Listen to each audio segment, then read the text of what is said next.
training camp that led to his performance, and just what was your guys doing to let him have a game on the weekend?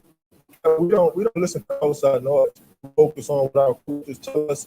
We focus on our teammates and trying to encourage each other, build each other up. I wouldn't say that I saw him having this day, but I did see the kid playing solid ball. I did see him, making plays, and to have a night like, prime time TV, who was watching, all his family is watching. I'm just excited for him, have fun going forward. Good, Blair. Good, Blair. And following that, about your role in Snead's interception, just take us through the play. Yeah, I'm doing my job, man. Trying my best to make an impact on the play. A lot of what I do, I don't put on a stat sheet, but I love it. So I'm just happy that he caught. We left a lot of those interceptions that on the field last year.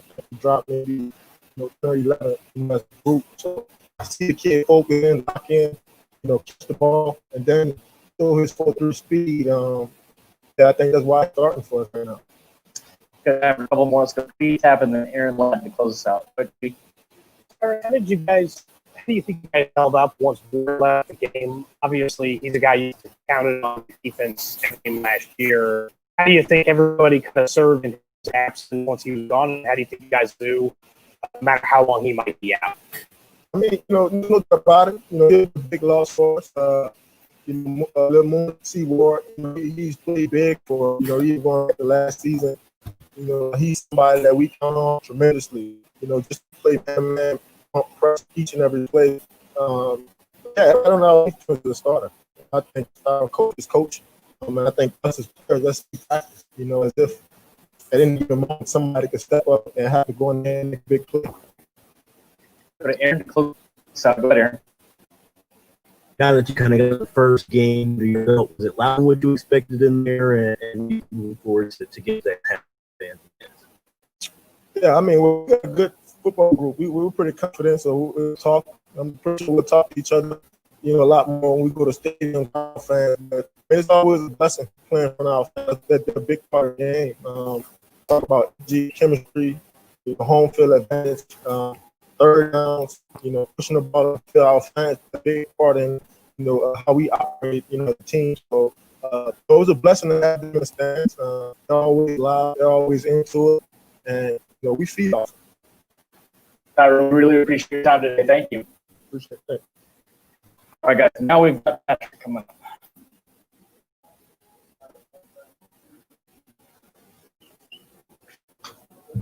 Guy. Can you hear us okay, Patrick? I hear you. All right. We'll start it off with Sam McDowell. Go, Sam. Patrick. Kind of take us through what went into the conversation with the Texans and how you guys arrived at what you ended up doing before the game. And secondly, to part of that, I mean, we heard some boos on the telecast. What were your thoughts on hearing those? Yeah. First part of your question, I talked with Deshaun a good amount, and some other guys on the Texans as well as talking with our team. And I felt we came out with a great plan, obviously, for us as the Chiefs, but also with the Texans showing unity on the field. And being down there, honestly, didn't hear a lot of booing. I've seen a little bit of videos. We wanted to show unity, and we wanted to show that we're going to come together and keep fighting a good fight. And I hope our fans will support us like they do on the game every day. Let's go to Herbie next. Go ahead, Herb. Clyde Edwards-Helaire, one of the more hyped up he's coming into the game, and I'm curious. I know you saw what he was able to do in training camp, but I'm curious how your impressions you saw tonight in live action. Yeah, I mean, he's been doing it since the day he got here. He's been working hard. He's been learning from his mistakes. And he's been running the ball between tackles and catching out of the backfield. And so I thought the offensive line did a great job of giving him a whole run through, and he hit every single time. And so he's going to keep getting better. It's another weapon that I kind of have in this offense. We're going to keep doing whatever we can to keep moving the ball and scoring touchdowns. Adam Teicher, let's go, Adam. Hey, just wanted to ask you what your thoughts were on how sharp you guys were offensively given this unusual season, and also you seemed like a lot of short stuff. That's kind of what they were giving you. Did they play defense a little differently than they had say last year in the playoffs?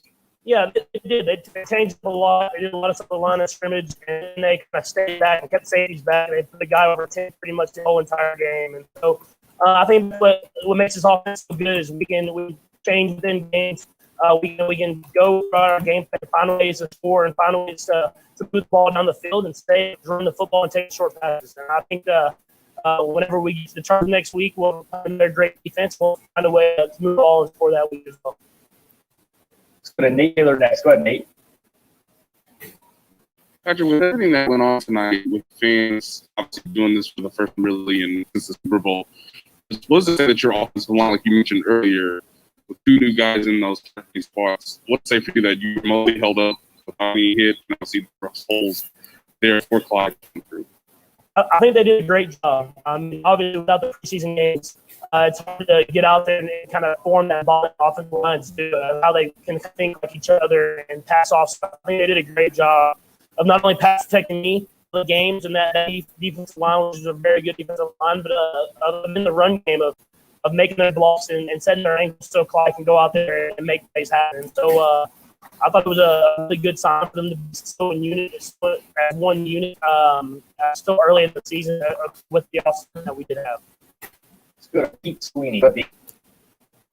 Pat, you really spread the ball around tonight. You mentioned some of the short stuff. You were like 3 different guys with touchdowns. I was just wondering, where does that confidence that you have sort of to go in any direction at any time come from? And is it just the work that these guys have done with you in the offseason? Yeah, it is 100%. I mean, these guys that have worked their tail off, been here for a while now. Everybody we brought back, I've built this chemistry with it, and I think we have the confidence that everyone that's in that hole that they can make these happen when their numbers called. And so I'm going to take this there. Today they put a lot of attention on 10, and so you saw guys like Sammy, E-Rob making plays happen. And so about this offense, for me, I have good players that get themselves open no matter who's covering them. Sam, go ahead, Sam. Patrick, you and some of the guys have talked about how you feel like you beat last year. There's still room to improve. Day 3, 4. But what happened out there that you saw that you can do better, that you're gonna critique yourself on? Yeah, I mean, there was some missed opportunities here and there. I mean, obviously the D-Rock, he made a heck of a play, and it didn't finish it at the end of the thing. We had another drive where I picked up a blitz the right way and had to throw it hot flat to Daryl. And if I'd had that picked up, it gets open on the field. I mean, you want to score every time you're out there. But I think the good thing about the game today is it was a good game, offense, defense, 17, and we were able to go off, play off of each other. We chewed up some clock and gave the defense a rest, and they went out there and made all that stuff happen. Time for a couple more guys. We're going to go Len Jennings and then Aaron Ladd. Go Len. Hey, Patrick, you just talked about some issues out of the field. Do you think that you could have benefited more with having those preseason games? Someone that would have helped you. And also, you think about the unveiling of the championship banner. The banner was awesome. I mean, it really was. See that to kind of be in that stadium for that moment. I mean, you know if you're going to get that coming off the Super Bowl last year, we're going to have this off season. Get your first question one more time, please. The issues you had, would you have benefited having those preseason games? You feel like? Yeah, I mean, I think you could for sure. I mean, just getting out there, kind of getting those teams up. I mean, going into the game, it's kind of like taking you back to college, or you're there and count on you step on the field. And so I thought we did a good job of doing quickly. I thought we did a good job moving the ball today. And, we're going to keep progressing, keep trying to get better because we have a lot of stuff ahead of us. Let's go to Aaron to close. Go ahead, Aaron. Hey, Pat, I know jersey swaps look a lot different this year. Who is on your jersey for this? I haven't talked to anybody about any jersey swaps yet. I might have to hit on that person, but as of right now, I'm keeping mine. Patrick, we really appreciate your time today. Thank you. Thank you. All right, guys. I think we have Clyde next.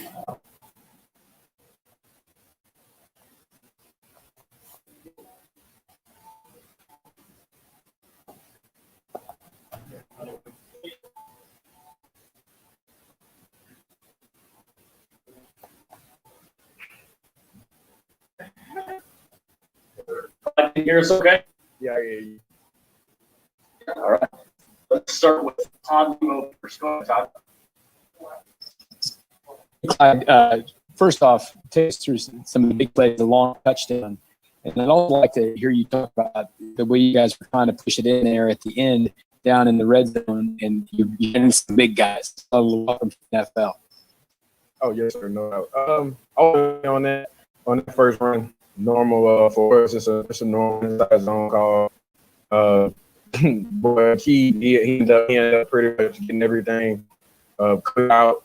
And then at that moment, I only had one person, a big miss as far as the safety coming down. And, watching film throughout the week, watching the games from last year, watching the games that they used to play last year, just knowing and understanding how everybody played, on their defense. And ultimately me being the only player that never got a chance to play him. So, just kind of film study was for me. And that's kind of like that's pretty much how that long run happened. Pete Sweeney next. Go, Pete. Clyde, this is obviously your first National Football League start. I was wondering if you take us through some of the nerves and when, at what point in the game you kind of just felt, all right, this is a football. Honestly, the first time I got that, I was lined up in the back, butterflies, but it took a while for the game to kind of get kicked off, and that's I guess it's different for the NFL. It's just that's the difference. So ultimately, when we first ran out, just nerve all time high. But as time went on, I was just kind of on the field. I mean, I was on the field with my brother, and they made me feel at home. So ultimately, first carry, I kind of felt a lot, a lot emotions, the emotions. After I tackled the first time, rolled up, I just knew, all right, it's the ball, time to roll. Go ahead, Kirby. You mentioned some of the emotions that you felt and that you were able to finally calm down. I'm curious, how was the offensive line in your ear, especially Andrew Wiley and Kalichi Osamele? They seem to be like pulling some pretty big hole for you there. Yeah, as far as O-line, we talk to each other a little different. They're in my ear, but it's not like, well, this is open, this is here. I mean, it's all fun. Ultimately, if you're not having fun, then what's the point of you being out there? So, I mean, I'm out there having fun with my brother. I mean, if they see something or feel something, or if I see something or feel something, we relay it on the side and make the adjustments. But then we go out there and play ball.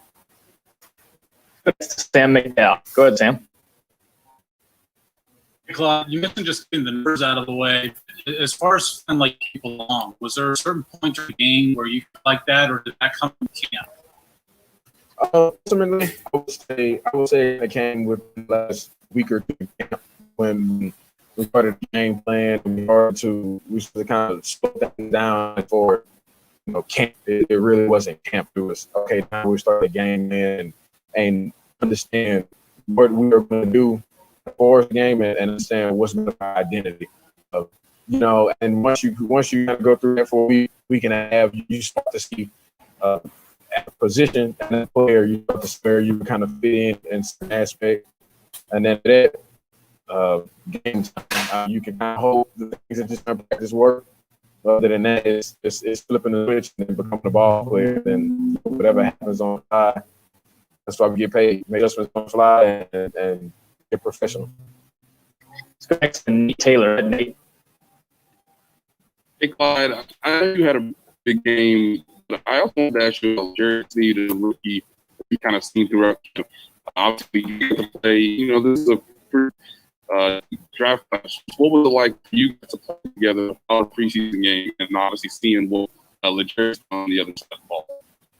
Ultimately, just throughout practice and throughout camp, everybody kind of, of course, the rookies, we knew we had to bring in as far as finish a Super Bowl defending team. Come in and play your part, play your role, but do it 100%, give it 100% effort every time. We had like a rookie, group message, group text, and we were always kind of hitting at each other, like, man, we're here for a reason. One of the things that we need to do, and then the game, everything will show up. You do hard work at practice, the game day will be easy. So ultimately, it all came into fruition. Everybody did those things that they needed to do as far as preparation, and game time to show up. So next to Matt and Derek. Go ahead, Matt. Hey, Clyde, you go out there, 138 yards and a touchdown, first NFL game. How does that compare to the way that you dreamed your NFL debut would go? You get a chance to check the phone and the message that you're already getting? Also, now trying to take it off and still in interviews, still got a chance to take some or hit like as far as talk to your family. So ultimately, when I leave and head home, and I think it all start again. But for the most part, I'm still on my game, feeling like I got there and play 2 more quarters. I'm just kind of float. We got a couple more guys. Harold and Adam. Go ahead, Harold. Hey, Clyde, congratulations. Great game for your first time out there in the NFL. But I just want to simply ask you the workload you had. Did you feel comfortable with that workload? And did you feel like you could have got more and more as you got more comfortable with the game? Oh, yeah, I'm 100% comfortable with the workload. And then whatever Coach Reed, Edie, whatever they want, as far as demanding from me, I'm there for it. I'm here to do my job. I'm here to play running back. I'm here to ultimately do my own 11. So whatever they need, I'm more.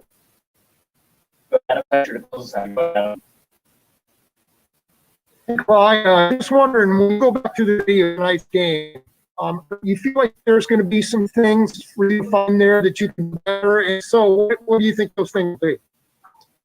Oh, yeah, no doubt. That's football. That's part of it. You can't be 100% perfect on everything. Everybody's going to have to go back and look. As far as right off the jump, I really can't pinpoint. But I'm gonna go home, look at the film, literally go through every play, write some things down, probably shoot a couple of texts stealing, and other than that, prepare for next weekend, and then whatever adjustments I need to make sure I don't have those things show up on copycat league. Clyde, we really appreciate your time today. Thank you. Yes, sir. Thank you much. All right, guys. That is it for today. We will get